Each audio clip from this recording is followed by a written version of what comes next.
ឈ្មោះសេងម៉ាឌីជាប្រធានគណៈបកឆន្ទៈខ្មែរ logo ពណ៌ក្រហមក៏ប៉ុន្តែដល់ពេលខ្ញុំឈរនៅក្នុងនៅជាមួយបងប្អូនក្នុងចំណោមបងប្អូនទាំងអស់សិតតែមួកសហើយ logo ខៀវគណៈបកភ្លើងទៀនបាទភាគច្រើនពេលយើងចូលទៅក្នុងចំណោមអ្នកដែលយើងមិនសូវស្គាល់ណាហើយមាន logo ផ្សេងអីវិញយើងស្រឡាញ់រៀបខ្មែរភ័យក៏ប៉ុន្តែដល់ខ្ញុំចូលមកក្នុងចំណោមបងប្អូនដែលពាក់មួកស logo គណៈបកភ្លើងទៀនខ្ញុំមានមោទនភាពមែនទែនដោយសារអី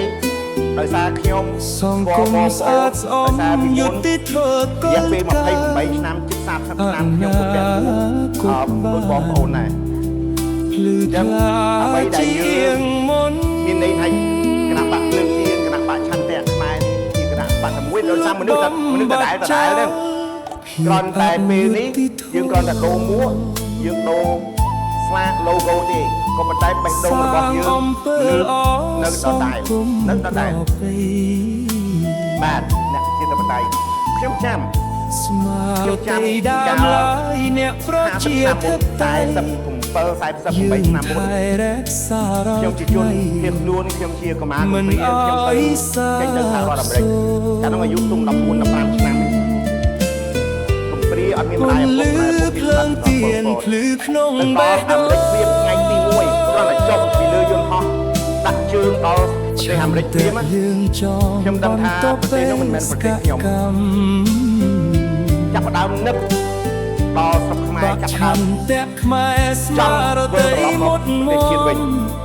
រួមគ្នាហើយជួយចុះបងប្អូនដូចបងប្អូនដែលធ្លាប់ទៅនៅក្រៅប្រទេសមិនថាទៅដល់នៅអាមេរិកមិនថាទៅដល់បារាំងទេសូម្បីតែអ្នកទៅធ្វើការនៅម៉ាឡេក៏ដោយនៅកូរ៉េក៏ដោយ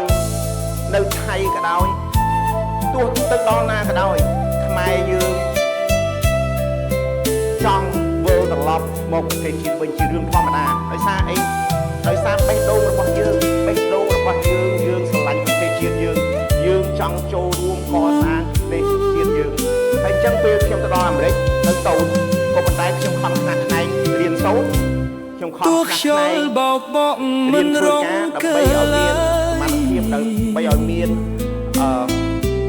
មានចេះចំណេះដឹងដើម្បីគូរងមួយគុណគឺមកចង់ជួយប្រទេសជាតិយើងហើយខ្ញុំសប្បាយចិត្តមែនទែនពេល20ឆ្នាំមុនបន្តគឺគ្មានថ្ងៃលេចជួយគណៈបកយើងពេញដៃពេញជើងហើយក្នុងរយៈពេល20ឆ្នាំនេះខ្ញុំបានជួបបងប្អូនគ្រប់បណ្ដាខេត្តទាំងអស់ពិសេសពេញនេះក្នុងរយៈពេល4-5ថ្ងៃនេះពួកខ្ញុំបានចូលទៅភ្លឺក្នុងបេះដូងបងប្អូនយើងថាទាំងអស់យើងរាប់រយនាក់មុននឹងយើងបានធ្វើរដ្ឋាភិបាលចំត្រែងប្រជែងស្កាកម្មស្ដាប់គាត់ទៅខ្ញុំព្រឺសបល់ដោយសារខ្មែរស្មារតីមុតមមចំហអ្នកទៅខាងនៅគុំកម្មរឿងមកមែនតើដើម្បីជាតិយើងគុំមួយចំនួនមានសាមគ្គីភាពគ្នាល្អមែនតើហើយពេលដូចខ្ញុំចាំពេលនៅស្ទឹងត្រែងថ្ងៃមុនខ្ញុំឡើងនិយាយខ្ញុំស្រក់ទឹកភ្នែកដោយសារមោទនភាពដែលបានខំបែបមាន